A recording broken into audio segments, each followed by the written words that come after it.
ओम नमः सिद्धेभ्यः। ओम नमः सिद्धेभ्यः। ओम नमः सिद्धेभ्यः।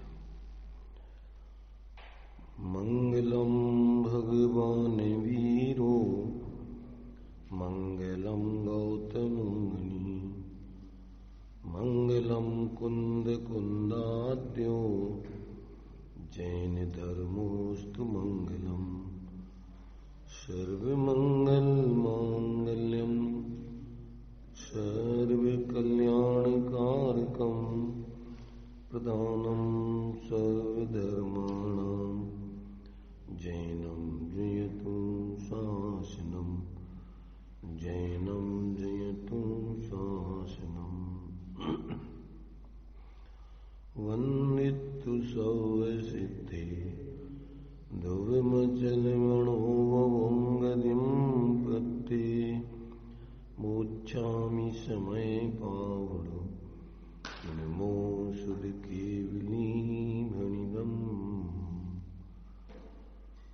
नमः समय साराय स्वानुभूत्या चकासते चित्स्वभावाय भावाय सर्वभावान्तरच्छिदे।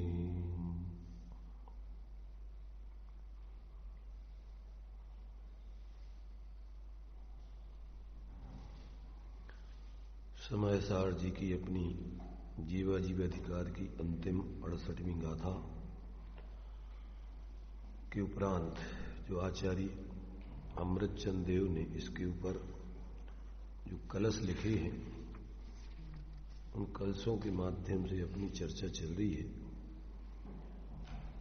इसमें चूंकि जीव अजीब अधिकार को 29 भागों में बांट करके 29 भाग मतलब अजीब के 29 विभाग करके और उससे पृथक जीव को यहां सिद्ध करके और इसके बाद ये उपसंहार के रूप में ये कलश आचार्य अमृतचंद देव इन 68 गाथाओं के ऊपर से लिख करके उसका समापन कर रहे हैं। और जयचंद जी छाबड़ा ने एक हिंदी का जो कलश हिंदी का जो छंद है लिख करके उसका पूरा भाव इस पूरे अधिकार का खींच के और इस अधिकार को समापन करके आगे का फिर कर्ता कर्म अधिकार आदि की चर्चा क्रम से होगी। अभी अपना यहां वर्णादि से लेकर गुणस्थान पर्यंत 29 भाव जीव नहीं है, तो ये तो समझ में आता है। इस 68वीं गाथा में संक्षेप में कहा कि वर्णादि भाव जीव नहीं है, ये बात तो ठीक है, पर रागादि भाव गुणस्थान आदि भाव जीव नहीं है। इसके समझने के लिए थोड़ा उपयोग और सूक्ष्म करना पड़ता है, थोड़ा बुद्धि को और जागृत करके समझना पड़ता है। तो उसको इसमें अपन ने जो भावार्थ है इस भावार्थ में उसका पूरा संक्षेप में सार दे दिया था। वैसे तो इस 68वीं गाथा का जो पूरा का पूरा टीका है उस टीका में लेकर के और अंत में भावार्थ में उसका पूरा स्पष्टीकरण दे दिया था, खुलासा कर दिया था।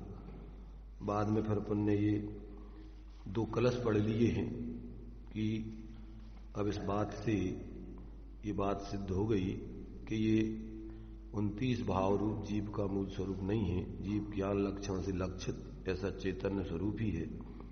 और इस कलश में आचार्य अमृतचंद देव ने फिर उसका जीव का फिर मूल स्वरूप क्या है वो बताकर और जो चेतन द्रव्य है उस चेतन द्रव्य को 3 प्रकार के दोषों से रहित, अव्याप्ति, अतिव्याप्ति, असंभव नाम के दोषों से रहित ऐसा एक 42वां कलश, 41वें में जीव का मूल स्वरूप, 42वें में 3 दोष से रहित वास्तव में जीव का यही स्वरूप निश्चित होता है, ऐसा निर्णय किया। और जब जीव का ऐसे लक्षण से जीव प्रकट हो गया तब भी आचार्य देव ने फिर 43वें कलश में ये आश्चर्य प्रकट करते हुए खेद व्यक्त किया है कि अज्ञानियों को उसका अज्ञान क्यों रहता है। ऐसा जब इतना स्पष्ट जीव का स्वरूप है और ज्ञानियों के ज्ञान में वो स्पष्ट आता है, फिर भी अज्ञानियों को अज्ञान दूर क्यों नहीं होता, उनके उस मोह क्यों नाचता रहता है। आचार्य देव आश्चर्य प्रकट करके खेद व्यक्त करके आगे फिर स्पष्टीकरण कर रहे हैं। तो यहां अभी अपन ने जो 41-42वें छंद में जो आचार्य अमृतचंद देव ने लिखी, तो उसमें जीव का स्वरूप तो 41 में ये बताया कि जो अनादि अनंत अचल स्वसंवेद प्रगट, ऐसा जो अत्यंत अपने चैतन्य स्वभाव से चकचकायमान हो रहा है, ऐसा जीव स्वयं ही विद्यमान है। ये उसके मूल स्वरूप को स्पष्ट करके और फिर 3 दोषों से रहितपना बताने के लिए अजीब को 2 भागों में बांटा था, एक वर्णादि सहित, एक वर्णादि रहित। तो वर्णादि सहित उद्गल और वर्णादि रहित धर्म अधर्म आकाश काल। ये क्योंकि अगर जीव का लक्षण वर्णादि किया जाता है तो पुद्गल से भिन्नता नहीं होती, और यदि अमूर्तिक किया जाता है तो 4 अजीब द्रव्यों से उसकी भिन्नता नहीं होती, और रागादि लक्षण किया जाता है तो फिर जीव के सारे जीव में वो नहीं व्यापते। अवस्थाओं में संसारी जीवों में कदाचित इनको आप मान भी लो कि रागादिक भाव गुणस्थान आदि भाव जीव के हैं, परंतु ये संसारी जीवों में घटित होते हैं। 14वें गुणस्थान तक ही ये गुणस्थान के भाव पाए जाते हैं, सिद्धों में नहीं पाए जाते। इस अपेक्षा से ये जीव का वास्तव में गुणस्थान और रागादिक भाव भी जीव का लक्षण नहीं है।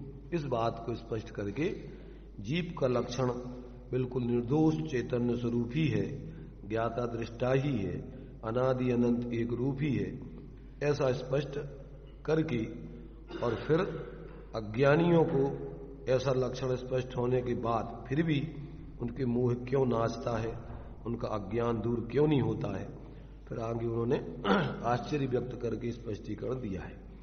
तो ये यहां पर जो 42वें नंबर का कलश है उसकी भावार्थ को पढ़ के और आगे के 43वें आदि कलश के बारे में फिर विचार करते हैं। तो देखिए इस 42वें कलश के भावार्थ में जो जयचंद जी छाबड़ा ने स्पष्टीकरण दिया है कि निश्चय से वर्णादि भाव, वर्णादि में रागादिक भाव अंतर्गर्भित हैं, जीव में कभी व्याप्त नहीं होते। 147 पेज पर हम पढ़ रहे हैं भावार्थ। इसलिए वे निश्चय से जीव के लक्षण है ही नहीं, उन्हें व्यवहार से जीव का लक्षण मानने पर भी अव्याप्ति नामक दोष आता है, क्योंकि सिद्ध जीवों में वे भाव व्यवहार से भी व्याप्त नहीं होते। संयोग और संयोगी भाव के रूप में भी वे भाव पर्याय में भी जीव के, और संयोग रूप में भी कर्मादि नो कर्मादि रागादिक और गुणस्थान पर्यंत के भाव जीव में सिद्ध दशा में नहीं पाए जाते। इसलिए व्यवहार से भी वो जीव का लक्षण सिद्ध नहीं होता, क्योंकि उसमें अव्याप्ति, अगर रागादि वर्णादि गुणस्थान आदि का लक्षण बनाया जाए तो संसारी 14वें गुणस्थान तक जीवों में पाए जाएंगे असिद्धत्वपन आदि, परंतु सिद्धों में वो स्थिति नहीं रहती। इसलिए ये व्यवहार से भी जीव का लक्षण घटित नहीं होता है, ऐसा यहां पर कहते हैं। क्योंकि सिद्ध जीवों में वे भाव व्यवहार से भी व्याप्त नहीं होती, इसलिए वर्णादि भावों का आश्रय लेने से जीव का यथार्थ स्वरूप जाना ही नहीं जाता। यद्यपि अमूर्त तत्व सर्व जीवों में व्याप्त है, तथापि उसे जीव का लक्षण मानने पर अतिव्याप्ति नामक दोष आता है। कारण कि 5 अजीब द्रव्यों में से एक पुद्गल द्रव्य के अतिरिक्त धर्म अधर्म आकाश काल, ये 4 द्रव्य अमूर्त होने से जैसे अमूर्त अमूर्तत्व जीव में व्याप्ता है, वैसे ही चार अजीब द्रव्यों में भी व्याप्ता है। इस प्रकार अति व्याप्ति इसमें दोष आता है।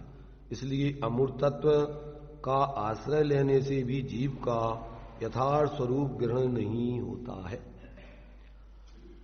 इसलिए चैतन्य लक्षण सर्व जीवों में व्याप्ता है।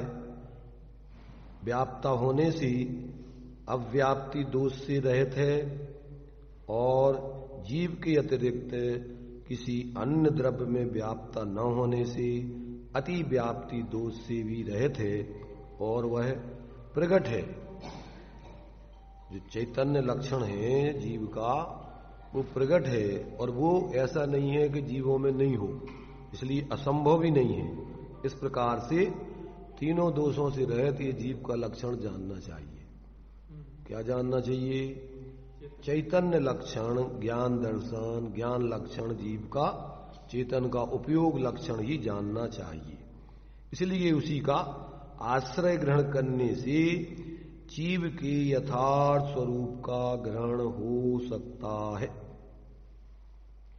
ये जीव का लक्षण मानने से सभी जीवों में ये लक्षण घटित होता है और अजीवों में किसी में भी घटित नहीं होता है। और जीव के जो रागादिक भाव हैं वो भी जीव की घटित नहीं होते हैं, वे भी चूंकि क्षणिक अवस्था में होते हैं और वो आश्रव भाव है, वो भी जीव के लक्षण घटित नहीं होते। और जीव में जो प्रकट होने वाली शुद्धता एक देश और पूर्ण शुद्धता है उसको भी जीव का लक्षण नहीं बनाया, क्योंकि वो भी शुद्धता प्रकट होती है, मिथ्या दृष्टियों में होती नहीं, और अपूर्णता छद्मस्तों में रहती है, सर्वज्ञों में नहीं रहती, और पूर्ण शुद्ध दशा सिद्धों में रहती है परंतु संसारियों में नहीं, इसलिए वो भी जीव का लक्षण नहीं है। मोक्ष भी जीव का लक्षण नहीं है, सम्मर नजरा भी जीव का लक्षण नहीं। जीव का लक्षण तो एक चैतन्य है और ऐसे लक्षण से जीव को अपन पहचान कर, अब जीव की सिद्धि, इससे तो अपन ने सिद्धि कर ली, अब जीव की प्रसिद्धि जो होती है, ऐसे जीव को जब अपन इन सभी भावों से पृथक अपने ज्ञान में सामान्य ज्ञान स्वरूप आत्मा का लक्ष्य करके अंदर में अभेद आत्मानुभूति करते हैं निर्विकल्प, तो अपने जीव की प्रसिद्धि ज्ञान में होती है। उसी समय से जीव के मिथ्यात्व का नाश होकर सम्यक की प्राप्ति होकर और फिर गुणस्थान प्रमाण उसी चैतन्य स्वरूप जीव में जब चारित्र संबंधी लीनता, बाहर से पूर्ण अस्थिरता का भाव करके और उसी में जब पूर्ण लीन हो जाता है तो संवर नजरा पूर्वक पूर्ण मोह रहित दशा आत्मा की प्रकट होकर और रही है अनंतानंत काल यथा तथा से पर गए। मोक्ष में फिर पूर्ण स्वाश्रित परिणमन सादी अनंत काल तक के लिए जीव आश्रित होता रहता है अभेद रूप से, और जीव फिर परम आनंद में रहते हुए निर्विकल्प अनंत काल तक उसी दशा को भोगते हुए फिर किसी प्रकार से अब वहां से च्युत नहीं होता है। वो ध्रुव है, अचल है, अनुपम दशा है। ऐसी दशा जीव की जब तक प्राप्त नहीं होती तब तक ये जीव का चतुर्गति परिग्रहण संसार का टूटता नहीं है, रुकता नहीं है। ऐसा यहां पर आचार्य देव ने ये उस जीव की प्रसिद्धि, पहले सिद्धि होती है ज्ञान लक्षण अथवा उपयोग लक्षण से लक्ष्य, और प्रसिद्धि होती है वैसी अनुभव करने से, निर्विकल्प होकर आत्मा की अनुभूति होने से, तो स्वानुभव उसकी प्रसिद्धि का, अपनी आत्मा की प्रसिद्धि का लक्षण है। अपनी आत्मा की प्रसिद्धि अपने ज्ञान में तभी होती है कि जब अपन निर्विकल्प होकर के उसका अतीन्द्रिय आनंद पूर्वक अनुभव करें, तब जाके आत्मा की प्रसिद्धि होती है, तभी जीव का मोक्ष का मार्ग प्रारंभ होता है। इसके पहले उसके मोक्ष का मार्ग प्रारंभ नहीं होता है। सिद्धि कर लेने से सविकल्प दशा में अन्य द्रव्यों से और अन्य भावों से जीव का स्वरूप तो अपन को सविकल्प दशा में निर्णय में आ जाएगा। पहले ये निर्णय करना भी जरूरी है, तभी प्रसिद्धि उसके अवलंबन से अपन अपने उपयोग को उसमें एकाग्र करके अनुभव करके प्रसिद्धि कर पाएंगे। तो पहले आगम से, युक्ति तर्क से, ज्ञानियों के उपदेश से ऐसे अपने एक रूप शुद्धात्मा की पहले सिद्धि करें लक्षण से, और फिर इसके बाद अपने उस आत्मा की स्वरूप में निर्विकल्प होकर अनुभव करके, प्रसिद्धि करके, मिथ्यात्व का नाश करके और धर्मात्मा बन के क्रम से परमात्मा बने। ये अपने लिए आचार्यों का उपदेश है। तो यहां तक अपनी ये चर्चा हो गई। अब 43वें कलश में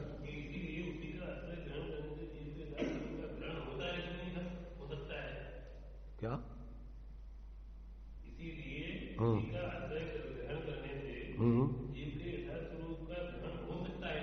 सही है ना?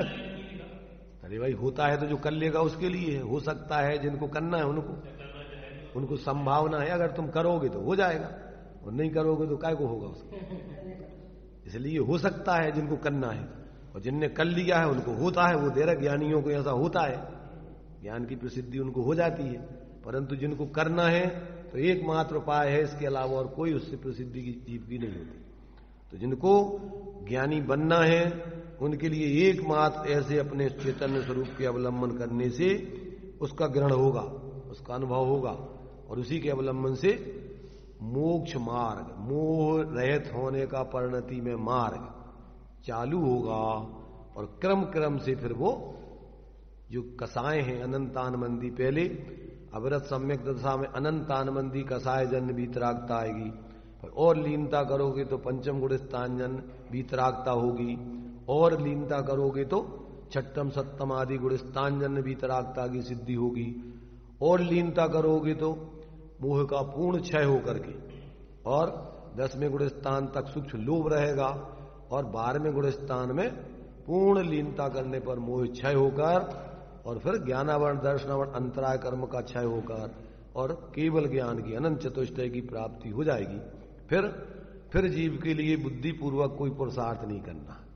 अरहंत दशा प्राप्त हो जाने के बाद फिर तो आयु कर्म प्रमाण जीव 4 घातीय कर्मों के साथ तब तक संसार में रहेगा, और बाद में जब संसार के अभाव होने की स्थिति बनेगी तो 13वें गुण स्थान के अंत में जो 4थे नंबर का शुक्ल अध्यान है, व्यूपरत क्रिया निर्वृत्ति, योगों का भी 13वें गुण स्थान में अभी योगों के परस्पंद चलेंगे, और 13वें गुण स्थान के अंत में व्यूपरत क्रिया निर्वृत्ति पूर्वक 14वें गुण स्थान में पहुंच के योगों का निरोध, और जीव आ ई उ रि 5 रस अक्षर बराबर टाइम 14वें गुण स्थान में रुककर, और फिर सीधा संपूर्ण आयु कर्म का अभाव होके, 4 अघातीय कर्मों का अभाव होके, और 9 कर्म शरीर का अभाव होके एक समय में जाकर के ऊर्ध्वगमन स्वभाव से और लोक के अग्रभाग पर स्थित होकर के अनंत काल तक वैसी की वैसी दशा में फिर वो जीव अनंत काल तक सुख को, अनंत सुख को भोगता रहता है।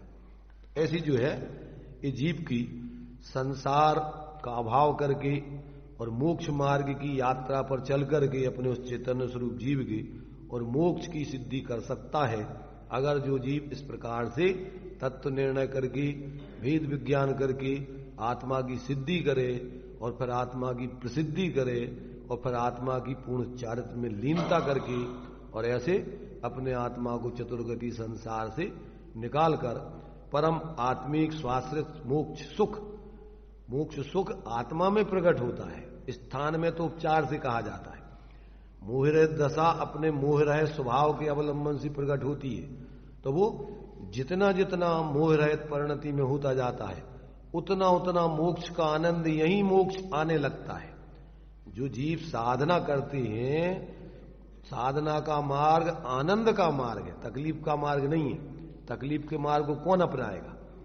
इसलिए जैसे ही उसको अंदर से आत्मा का अवलंबन होता है, अलौकिक अतीन्द्रिय आनंद उसके जीवन में प्रकट होता है, और उसी के आकर्षण से, उसी के बल से संसार का आकर्षण उसके खत्म होता है, और तभी जाकर के वो पूर्ण स्वरूप में लीन होकर और परम अतीन्द्रिय आनंद को भोगते हुए परम सुख को पाता है। ऐसा जो है अपने लिए ये पूरा का पूरा संक्षेप में उसका संसार और संसार के अभाव करने की विधि, ये यहां तक अपन ने, क्योंकि मूल में तो यही बताया शास्त्रों में कि जीव को अगर इतना सा कर ली, इतना ही कल्याण का मार्ग है। जीव जुदा पुद्गल जुदा, यही तत्व को सार, और कछु व्याख्यान सो यही को। तो ये सारा 29 भावों का विस्तार समझाने के लिए कि ये जीव नहीं है, इस सारे के सारे अपन को आगे के अधिकार, जीव इनका करता नहीं, भोगता नहीं, पुण्य पाप धर्म नहीं, जीव के विकारी परिणाम है। ये जीव इन दोनों में भेद कर लेता है, इसको अभेद नहीं जानता है। दृष्टांत दिया गया, जैसे एक शूद्रा के 2 पुत्र हुए युगल, और एक ब्राह्मण के यहां पल गया और एक शूद्र के यहां पला। तो जो ब्राह्मण के यहां पलता है तो ब्राह्मणत्व के अभिमान से वो तो अपने को ऊंचा मानता है, और शूद्र के यहां जो पलता है वो अपने को दीनहीन मानता है। परंतु है कौन वे? मूल में दोनों उसी शूद्रा के। ऐसे ही जो बाहर में पुण्य कर्म है उसमें जीवों को अहंकार दम्भ हो जाता है कि हम बहुत बड़े धर्मात्मा बन गए, और जो पाप है उसमें व्यक्ति को बुरा लगता है। तो ये भी कहते भ्रम है उनका। जीव ने अनंत बार पुण्य करके 9वें गिरविक तक गया, परंतु उससे कोई शांति नहीं मिली। इसलिए ये दोनों पुण्य और पाप वास्तव में आश्रवबंध के भेद हैं, ये कोई धर्म नहीं है, धर्म का मार्ग नहीं। ऐसा पुण्य पाप एकत्व अधिकार आगे बताएंगे कि पुण्य पाप दोनों आश्रवबंधी हैं, एक ही है स्वभाव जाति से। भले ही उनमें अपने लिए क्या है कि कसाय की तीव्रता मंदता का अंतर है, परंतु है क्या वो दोनों ही। जैसे मान लीजिए किसी व्यक्ति को बुखार है, अब वो पहले 105 हो और फिर 100 डिग्री रह जाए, 99 रह जाए, और व्यक्ति अपने को उसमें स्वस्थ मान लेवे, तो क्या होगा कि फिर वो बीमारी बड़ी खड़ी हो जाएगी। इसलिए जीव को कहीं भ्रम नहीं रहना चाहिए, ऐसा अपने लिए सभी अधिकारों में ये स्पष्ट करके कि कहां कहां जीव रुकता है, अटकता है, भ्रम में पड़ता है। तो इन 7 तत्व 9 पदार्थों में जीव की अलग सिद्धि की है। इन 9 तत्वों में जीव तत्व अलग है और ये सब अलग हैं, ऐसा बता करके और अपने उस एकत्व भक्त जीव की आश्रय कराकर संवर निद्रा और मोक्ष की सिद्धि कराई गई है। ऐसा ही पूरा ग्रंथ एकमात्र अपने जीव के मूल स्वरूप को बता करके और इन सारे के सारे जितने भी जीव से पृथक भाव हैं उनको पृथक बताकर, और प्रयोजन उसका वही है, जानकारी मात्र नहीं, उस जीव का अवलंबन करके संवर निद्रा और मोक्ष की सिद्धि कराना है। संवर निद्रा मोक्ष तत्व कथनचित जीव से अलग है, पर ऐसे अलग नहीं है कि जैसे 2 द्रव्यों की अलगता है। वो अपने ही जीव की स्वाश्रित अवस्था है, और जीव द्रव्य अनादि अनंत है। तो वो द्रव्य स्वभाव पर्याय स्वभाव की दृष्टि से दोनों में कथनचित भाव भेद है, परंतु वस्तु भेद नहीं है। एक वस्तु की दृष्टि से दोनों जीव ही है, परंतु द्रव्य और पर्याय, जीव द्रव्य में 2 स्वभाव है, एक द्रव्य स्वभाव, एक पर्याय स्वभाव। तो ये पर्याय स्वभाव में ही उसके आश्रव, बंध, संवर, निर्जरा, मोक्ष, पुण्य और पाप, और द्रव्य स्वभाव उनमें कॉमन रूप से ज्यों कहते हो एक रूप ध्रुव, उन सब में सामान्य व्यापता रहता है। तो जब ये जीव अपनी उन पर्यायों में व्यापने वाले, गुणों में व्यापने वाले अपने एक रूप स्वभाव की दृष्टि करके उसकी इसमें स्थिरता करता है, तो पर्याय में वहीं से उसकी शुद्धता प्रकट होना चालू होती है, और क्रम क्रम से अपने उस द्रव्य स्वभाव में परिणति की लीनता होकर और पूर्ण शुद्धि प्रकट हो जाती है। तो ऐसा फिर वो अद्वैत पने की स्थिति बनती, विकल्प नहीं। ये तो समझने के लिए विकल्प है। जब जीव अपने स्वरूप में लीन हो जाएगा तो फिर वहां कोई विकल्प नहीं। ये नए के पक्षपात तो सुतक ज्ञान में चलते हैं, माने भेद विकल्प, और वास्तव में केवल ज्ञान में तो ये विकल्पवादी होते ही नहीं। जीव अपने स्वरूप में ही अभेद रूप से लीन रहकर अनंत सुख का भोक्ता बना रहता है। तो अपन को समझने के लिए सुतक ज्ञान में सारे नए के विकल्प होते हैं, बाकी 4 ज्ञान तो निर्विकल्प प्रमाण रूप ही होते हैं, उनमें ये समझने की व्यवस्था या विकल्प की व्यवस्था नहीं है। जो मति ज्ञान है, अवधि ज्ञान है, मनापर्य ज्ञान है, केवल ज्ञान है, वे अपने विषय को पूर्ण निर्विकल्प जानते हैं, उनमें कोई विकल्प नहीं होते हैं समझने के। तो इस प्रकार से एकमात्र सुतक ज्ञान में ही क्या है, विकल्प और निर्विकल्प दशा बनती है, माने उसमें भेद करके समझा जाता है और अभेद करके स्वरूप का अनुभव भी किया जाता है। तो इस प्रकार से ये सब बातें अपन को जब अपन गहराई से समझेंगे, समझ करके अपने प्रयोजन साधने के लिए किस बात को मुख्य करके, किसे गौण करके अपना प्रयोजन साधना है, तो वो सारी बातें फिर उसके जीवन में सापेक्ष रूप से, स्यादवाद रूप से समझ के यथा योग परिवर्तन करते हुए अपना आत्महित का प्रयोजन साधते हैं। तो फिर उनके जीवन में निश्चय व्यवहार का यथार्थ सुमेल बनाकर और वे अपने स्वाश्रय से क्रम क्रम से पराश्रय का अभाव करके पूर्ण स्वाश्रय की दशा प्रकट कर लेते हैं। इसलिए इन सभी बातों को अपन को वास्तव में माने जब तक वो टेक्निक अपन को पूरी समझ में नहीं आएगी तब तक अपन क्या है, भ्रम में रहते हैं, सच्चा अपना माने जो आत्मा का हित है वो साध नहीं पाते हैं। अब यहां पर देखिए 43वें कलश में आचार्य देव क्या प्रकट कर रहे हैं। अब जबकि ऐसे लक्षण से जीव प्रकट है तब भी अज्ञानी जनों को उसका अज्ञान क्यों रहता है, इस प्रकार आचार्य देव आश्चर्य तथा खेद प्रकट करते हैं। 43वां कलश भक्तांबर स्तोत्र बोलते हैं, उस लय में ही कलश पढ़ा जाएगा। बसंत तिल का छंद है। जीवाद जीव, अभी हम बोलेंगे, आप लोग बाद में दोहराएंगे। जीवाद जीव मिति लक्षण तो विभिन्नम,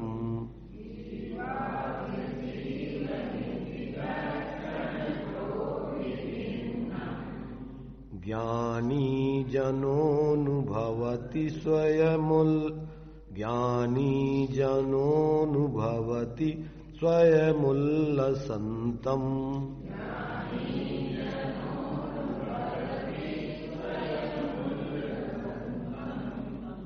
अज्ञानिनो निरवधि प्रविजभितोयम,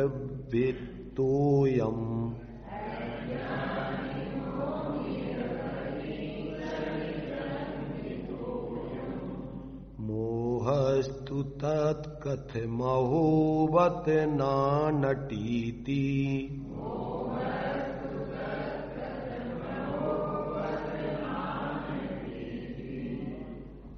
क्या कह रहे हैं, इति लक्षणतः, यों पूर्वोक्त भिन्न लक्षण के कारण, जीव का ज्ञान लक्षण चैतन्य लक्षण के कारण, जीवात अजीवम विभिन्नम, जीव से अजीब भिन्न हैं, स्वयं उल्लसंतम, उसे यानी अजीब को अपने आप ही स्वतंत्रपने, जीव से भिन्नपने विलसित होता हुआ, परिणमित होता हुआ, ज्ञानी जना, ज्ञानी जन अनुभवती, अनुभव करते हैं। तत् तथापि अज्ञानिनः, अज्ञानी को नरवधि प्रविजिम्भिता अयम मोहातु, अमर्याद, अमर्याद माने अनादिकाल से, अमर्याद रूप से फैला हुआ यह मोह अर्थात स्वपर के एकत्व की भ्रांति, कथम ना नटीति, क्यों नाचता है, क्यों नचाता है।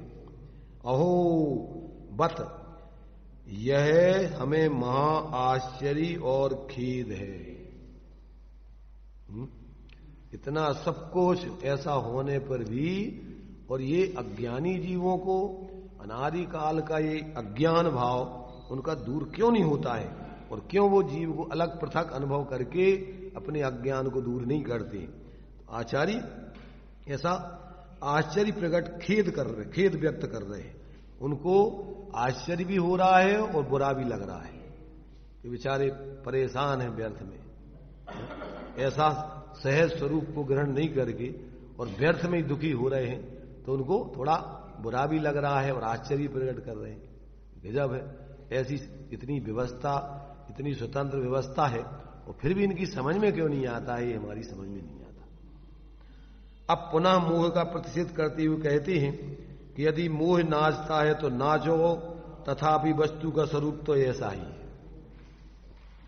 अब कहते मोही जीव मानो या ना मानो, बात तो ऐसी ही है, इसके अलावा और वस्तु का स्वरूप अन्यथा होता नहीं है। ऐसा एक कलश 44 में लिखते हैं। अस्मिन्ननादिनि महत्य विवेक नाट्ये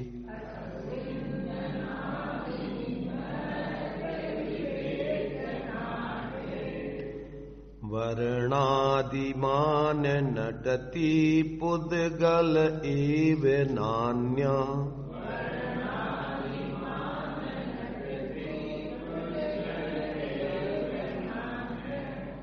रागादि पुद्गल विकार विरुद्ध शुद्ध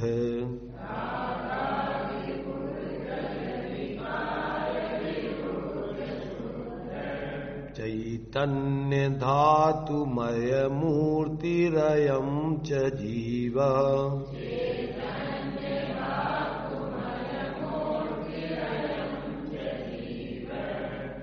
देखिए अब आचार्य कह रहे भैया अब तुम जानो पर हम तो वस्तु का स्वरूप तो ऐसा ही है, कोई मानो या न मानो।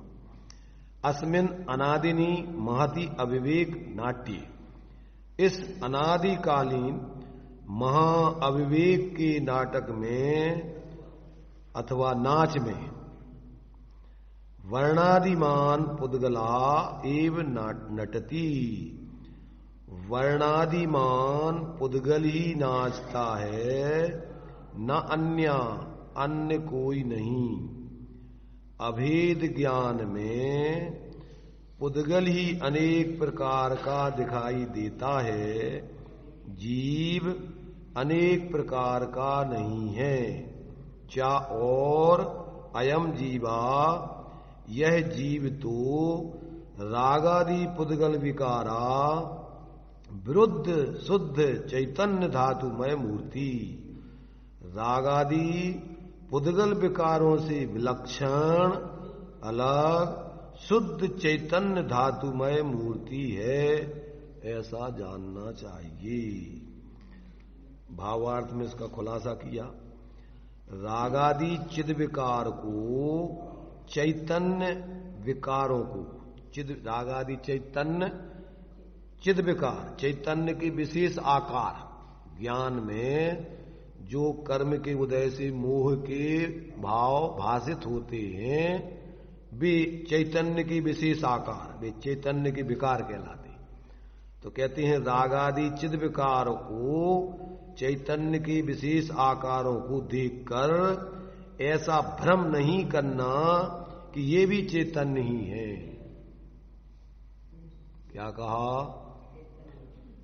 दृष्टांत दिया था ना कि जैसे बल्ब के ऊपर अनेक प्रकार का रंगीन दाग लगा देने से वो प्रकाश में अनेक प्रकार का क्या है, पीलापन, लाल, हरापन दिखाई देता है। तो इस भ्रम में नहीं पड़ना चाहिए कि वो प्रकाश हरा, पीला, नीला, लाल हो गया है।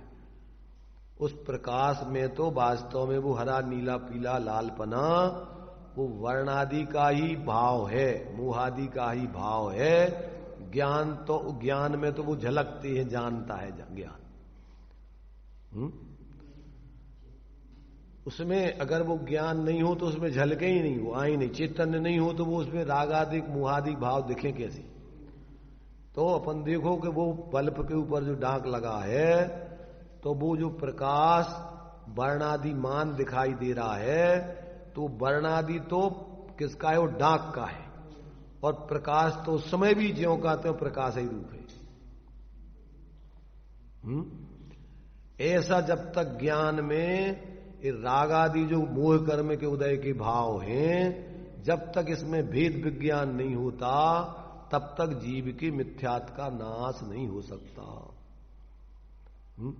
जब ये ज्ञान में होते हुए मोह राग देश आदि के जो भाव, जो कर्म की मोहजन्य भाव हैं, उनको जब उसमें भेद करके जानता है और फिर उससे उपयोग को हटाकर अपने ज्ञान स्वरूप आत्मा को अंदर में उसको उस विशेष को त्रिभाव करके और अंदर में सामान्य जिस ज्ञान में वो झलक रहे हैं, तो वो ज्ञान आत्मा से तन्मय है।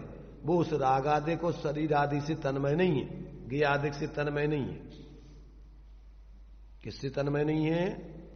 वो प्रकाश तो उससे भिन्न, उस समय भी भिन्न नहीं है। जिस ज्ञान में झलक रहे हैं, तो वो अपन देखते हैं कि वो डांक अलग कर दो तो प्रकाश तो ज्यों का त्यों बना रहता है और वो पीला नीलापन अलग हो जाता है।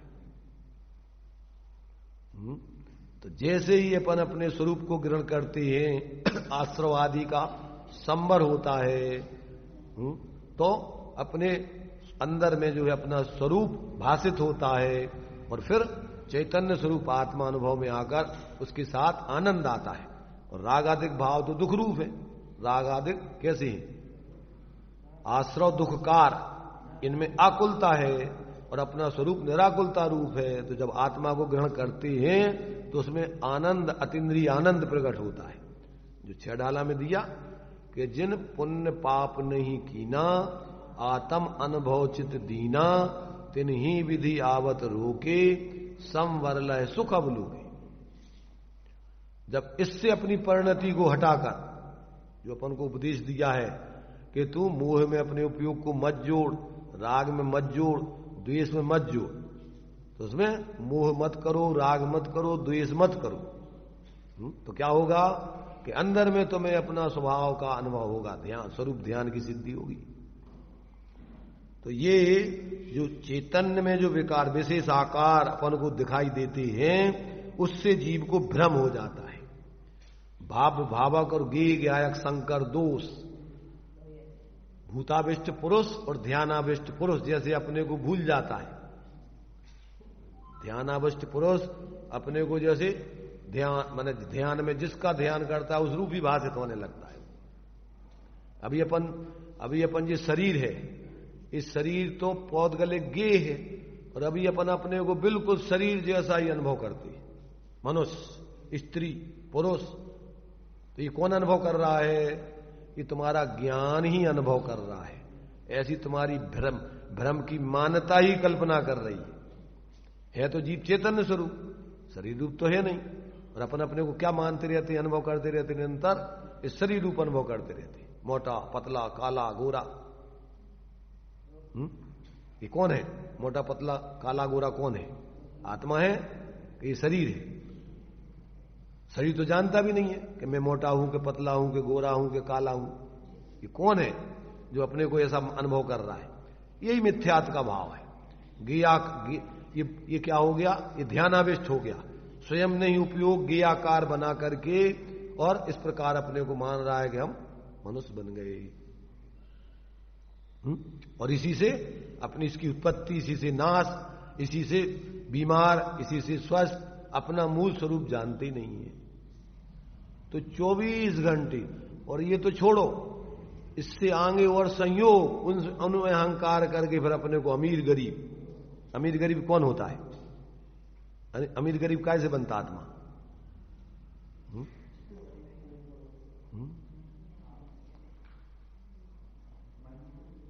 और लोक में भी अपन ज्यादातर ऐसे बोलते रहते हैं, दूसरे लोग धार्मिक दृष्टि से बोलते हैं, जसुमती मैया से पूछे नंद लाला, और राधा क्यों गोरी और मैं क्यों काला।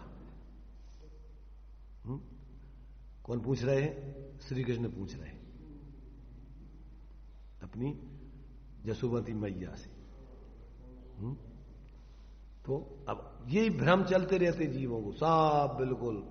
जब अपन देखते हैं 24 घंटे मिथ्यात्व का पसार अब चलता रहता है। लड़का लड़की देखने जाते हैं तो क्या देखते हैं? हाइट देखते हैं, वजन देखते हैं, रंग देखते हैं, बाहर की उसकी सब देखते हैं, पर्सनालिटी, धंधा पानी देखते हैं। ये क्या देख रहे हो तुम? तुम उसके वो तो क्या है? ये तो बताओ, है क्या वो? मूल में उस जीव को तो जानते नहीं कोई। जो जानने वाला है, जो इस प्रकार जो देख रहा है, उस देखने वाले को देखते ही नहीं कोई। क्या है? एक माने चारों तरफ से बंद करके और खिड़की के अंदर कोई व्यक्ति बैठा हो, उसको कोई नहीं देखता हो, वो सबको देखता रहता है। तो ये सब एक कमरे के अंदर एक बैठा हुआ है और खिड़कियों में से सबको झांकता रहता है, उसको कोई जानते नहीं कौन है। वो भी नहीं जानता अपने को, दूसरों को देखता रहता चारों तरफ की खिड़कियां लगी तो कभी इधर की खिड़की में से देखता, कभी उधर की, सब वही देखता रहता चारों तरफ। वो अपन कौन है अपने को भूलिए। क्या कर रहा है? अपन पांचों इंद्रियों की खिड़की से किसको देखती है? सब पुद्गल। काला पीला नीला आंखों से क्या देखोगे? कानों से शब्द सुनोगे, नाक से गंध सूंघोगे, स्पर्श इंद्री से क्या करोगे? पुद्गल को स्पर्श रस गंध, माने उसमें जो है वो ठंडा हल्का भारी कड़ा नरम, रूखा चिकना ठंडा गरम, क्या देखोगे तुम? पुद्गल इससे स्पर्श इंद्री क्या छूओगे? जानने वाला जीव है, पर जानने में आने वाले सब इंद्रिय ज्ञान से, ये सब पुद्गल ज्ञान में आता है। और फिर जो कुछ भी इंद्रिय ज्ञान से आता है उसी का मन में जुगाली विचार करता रहता है। इतना अच्छा मकान बन गया, इतना अच्छा ये हो गया, इतना ऐसा हो गया। किसके बारे में विचार कर दिया? अपने बारे में। उसी पुद्गल के बारे में रात दिन सोचता रहता है और मर जाता है कल्पनाएं करते करते, पर्याय से पर्यांतर चला जाता है। रात दिन भैया जीवन में हमने बहुत कुछ कर लिया। क्या कर लिया? कुछ नहीं था हमारे पास, हमने जिंदगी भर में एक अटाला इधर उधर की धूल मिट्टी इकट्ठी करके खड़ी कर ली है तुमने, कबाड़ा इकट्ठा कर लिया, पागल बन गया। चीटा चीटी भी यही करते रहते हैं। क्या करते हैं? धीरे धीरे एक एक दाना ले जाकर के अपने बामई में रखते रहते हैं। और फिर कोई पानी आ गया, कहीं 1 मिनट मर के चले गए। ऐसे ही सब अटाला जाओ का त्यों। इतने वर्षों की मेहनत करके इसने एक अटाला सामने खड़ा कर लिया है। कितने पाप करता रहता दुनिया के, जो है कपड़े ये वो धोता धोता, लाखों जीवों की हिंसा। और ये भी सब जिनकी करते हैं वो सब पागलपन के काम। शादी करना है और इकट्ठा नाटकी योजना बनाते हैं, फिर नाटकी लोग इकट्ठे होते हैं और उसमें ऐसे ही बच्चों जैसे फेरा लगा देते हैं, घुमा देते हैं, बस हो गई शादी। सब पैसा जिंदगी में जो कमाया 50, 20, 25 साल में 1 मिनट में घंटा 2 घंटा में 1 आध दिन में बर्बाद कर दी। फिर गिनती लगा दी, गिनती लगाओ, खर्च हो गया भैया, अब चाहिए खर्चा चाहिए। अब एक एक करके पाई पाई करके जोड़ता रहता है, बैठ करके दुकान में नौकरी कर करके फिर इकट्ठा करता रहता है और करते करते मर जाता है। क्या कर गया? अंत में फिर क्या हाथ में जाता है? घबराता है, पछताता है, अब क्या होगा, कहां जाएंगे। और मोही होगा तो फिर बाहर में ही सब समाज समझाता रहता है, ऐसा करना है, ऐसा करना है, ऐसा करना है। जब हम उधर पुराने न्योरे में थे ना, तुम्हारे वो ब्राह्मण की जो भाभी रहती थी, वो प्रेम जी की, शुरू से वो विधवा हो गई थी शायद, है?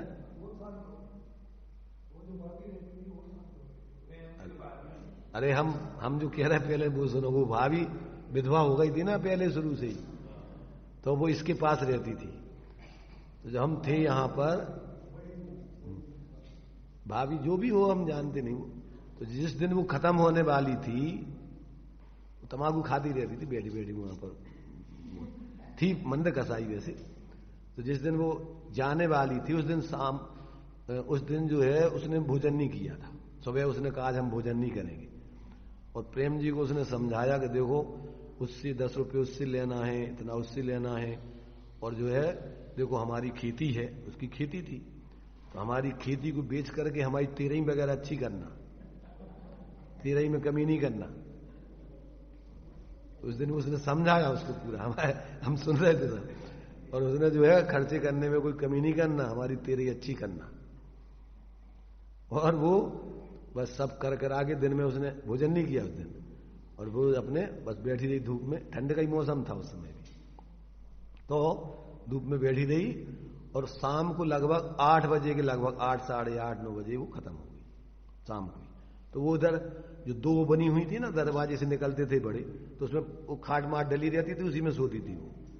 जो अपन न्योरी में अंदर जाते थे तो आगे 2 बड़े वो बने थे ना ऐसे बरांडा टाइप के, इधर ऐसे खुले हुए चबूतरा टाइप के, उसमें सोती थे वो। तो हमने देखा कि वो खत्म हो गई, और इन लोगों ने देख लिया, तो ले जा करके और उस अंदर के कमरे में वहीं उसको रख लिया मुर्दा को, और आराम से रात भर सोते रहे।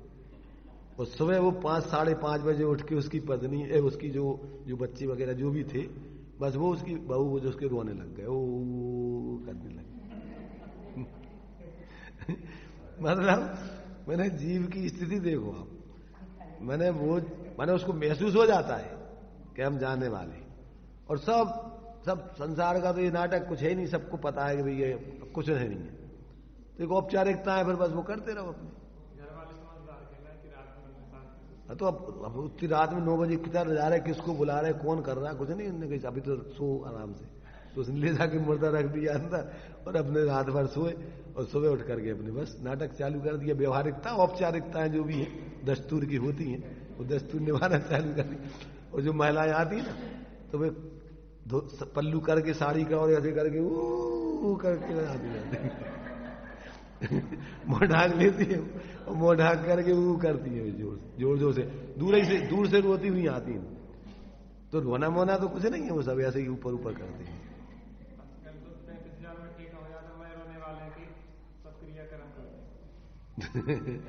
तो मतलब इस जीव की दशा देखो आप, कि जिस पर्याय में रहता है उस पर्याय संबंधी सारे विकल्प जिंदगी भर करता रहता है, और जो मूल अपना स्वरूप है उसकी तरफ जीव का लक्ष्य ही नहीं रहता है। अनादिकाल से जीव की यही दुर्दशा चल रही है, कपोल कल्पनाओं में जिंदगी बाहर उठा पटक करता रहता है, इधर का उधर, उधर का उधर, और एक क्षण नहीं लगता। अभी तुम्हारे सामने 30 साल का वो भीलवाड़ा में वो खत्म हो गया ना युवक कौन, अभी योजना थी उनकी कोई फैक्ट्री लगाने की तो सब क्या है, धाम खड़े रहे, काम पड़े रहे और निकल गए। अब वही संस्कार लेके, अब भी तो संस्कार तो वही है, कर्मों का आश्रय चल ही रहा है, अब लक्ष्य तो अंदर का स्वरूप तो बहुत पता ही नहीं है। तो अब इस जीव की ये आचार्य अभी आश्चर्य प्रकट करके खेद प्रकट किया ना, कि ऐसा होने पर भी ये जीव अपने स्वरूप को समझता क्यों नहीं, और ये मोह में ही क्यों नाचता रहता है, और मोह इसको क्यों नचाता रहता है कोलू कैसे बैल जैसा है, क्यों 24 घंटे जुटता रहता है मोह के आवेश में। तो आज आचार्य देव ज्ञानियों को आश्चर्य को खेद भी हो रहा है कि बेचारा बताओ क्या है, क्या दशा हो रही इसकी। है तो ये परमात्मा स्वभाव वाला, है तो ये परम सुख का भोगता है तो इसके अंदर अनंत सामर्थ, और ये क्या कर रहा है, क्यों कर रहा है, समझ में नहीं आता। तो ये जो है यहां पर ये कह रहे कि भैया जितने ये रागादिक चिद विकार हैं, ये चिद विकार आत्मा के ज्ञान में क्या है, मोह के उदय से होने वाले विशेष भाव, विकारी भाव हैं, ये जीव का स्वभाव नहीं है। ऐसा देखकर भ्रम नहीं करना कि ये भी चैतन्य है, क्योंकि चैतन्य की सर्व अवस्थाओं में व्याप्त हो तो चैतन्य के कहलाएं। रागादि विकार सर्व अवस्थाओं में व्याप्त नहीं होते, मोक्ष अवस्था में उनका अभाव हो जाता है। और मोक्ष अवस्था में क्या, यहीं 12वें गुणस्थान में उसका अभाव हो जाता है, 10वें तक सूक्ष्म रहता है और 12वें में उसका अभाव हो जाता है। और उनका अनुभव भी आकुलतामय दुख रूप है, इसलिए वे चेतन नहीं है, जड़ हैं। चैतन्य का अनुभव बिल्कुल निराकुल है, वही जीव का स्वभाव जानना चाहिए, स्वभाव है ऐसा जानना चाहिए, अनुभव करने चाहिए। अब ये इतना आचार्य अब क्या कर सकते इससे ज्यादा, और इतना सब कुछ बताने के बाद और फिर भी जीव अब देखना तो उसको अब उसके ज्ञान को तो नहीं बदल सकते अंदर जाके, ये तो ज्ञान में तो वेद विज्ञान खुद को करके अनुभव तो खुद को करना है। अब ये जब तक नहीं करे तो उसको कौन दुख से, इस नाटक से, इस कोलू के बैल से जुतने से उसको हटाए, कौन हटाए बताओ। अगर देखो, अगर वो बैल स्वयं ही उतना ही पड़ जाए तो वो क्या करेगा, वो कोलू का जो कोलू चलाने वाला है तेली, क्या करेगा, उस बैल को जोतेगा फिर। अब ये तो जुतता रहता है, जोतता रहता है, अगर वो नहीं पड़ जाए तो क्या होगा, छोड़ेगा फ्री हो जाएगा, भाग जाएगा। तो ये मोह से जुतना बंद कर दे और बस अड़के रह जाए तो क्या होगा, फ्री हो जाएगा। तो ये तो खुद जुतता रहता है, देखा होगा तुमने, जो अच्छे जो बैल होते हैं ना जोतने वाले, तो तुम गाड़ी सामने खड़ी करो और लाओ, अभी स्वयं गर्दन करके उठा लेते हैं। ये अपन देख रहे हैं ना, अपने ही गर्दन लगा के कि नहीं हम करेंगे, हम करेंगे। आदि कुमार जी थे, सबके यहां शादी होती थी, जो भी कार्यक्रम होते थे, हम बनाएंगे भोजन, हम बनाएंगे। आते थे, बनाते थे, उनको शौक था ना बनाने का। है तो अभी जुतने को तैयार है तो लोग, और इससे अच्छा क्या मिल अपन को मिलेगा? फ्री का जुतने वाला मिल रहा अपन को व्यवस्था, इससे अच्छा और कौन होता है? तो मतलब ये है कि ये तो खुद ही जुतने को तैयार है 24 घंटे। कौन जोत रहा है? खुद नहीं जुते तो कौन जोते इसको जबरदस्ती? इसलिए भाई देखो, आचार्य अपन को कितनी जो है आत्मीयता से एक एक बात को समझाने का प्रयत्न करते हैं, और फिर भी अपन नहीं समझे तो फिर आचार्य कहते भैया अब तुम जानो हम क्या करें। खेद प्रकट करके, आश्चर्य प्रकट करके वे तो कहते भैया तू जान, हम तो अपना काम करते हैं। तो इस प्रकार से ये अपने लिए इन 2 छंदों में आचार्य देव ने क्या है कि जीव का वास्तव में जो है मूल स्वरूप तो ये है। अब अज्ञानी जन फिर भी इसको नहीं मानते हैं तो नहीं माने, परंतु वस्तु का स्वरूप तो ऐसा ही है, उसके लिए बदला नहीं जा सकता है। ऐसे इस 2 छंदों में आत्मा के यथार्थ स्वरूप को स्पष्ट करके, और आचार्य देव ने ये 68वीं गाथा जीव जीवाधिकार के ऊपर जो है ये कलश लग करके उसका सार बताने का प्रयत्न किया है। अभी आगे एक कलश और दिया गया है कि अब भेद विज्ञान की प्रवृत्ति के द्वारा यह ज्ञाता द्रव्य स्वयं प्रकट होता है। इस प्रकार कलश में महिमा प्रकट करके इस अधिकार को आचार्य देव पूर्ण करेंगे। अभी तो अपना टाइम हो गया है, यहीं अपन बना देते हैं।